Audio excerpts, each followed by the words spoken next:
지난해 두드러졌던 자영업자 대출 증가세가 올해도 이어져 우리 경제의 새로운 뇌관으로 떠오르고 있습니다.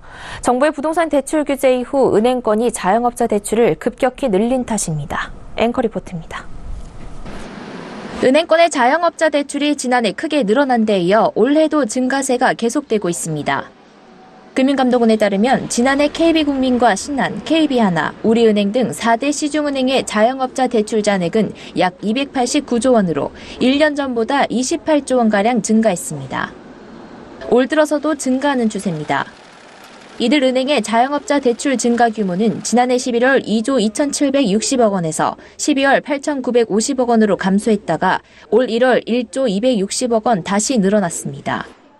지난 1월 말 기준 자영업자 대출 잔액은 290조 3천억 원으로 300조 원에 육박하고 있습니다.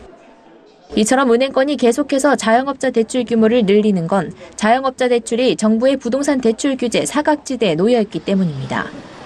문제는 자영업자 대출액의 절반가량이 경기에 민감하거나 저신용 차주들이 많은 부동산 임대업, 음식업, 소매업 등에 몰려있다는 점입니다.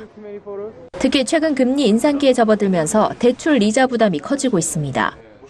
여기에 내수 부진과 상업용 부동산 시장 침체 가능성도 맞물리면서 자영업자 대출이 부실로 이어질 수 있다는 지적이 나옵니다.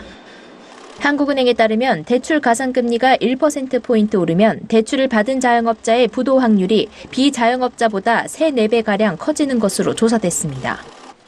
부도 확률이란 대출자가 원리금을 90일 이상 연체할 확률입니다.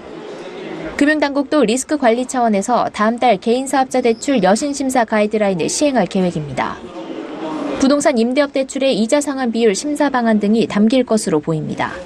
서울경제TV 양한나입니다.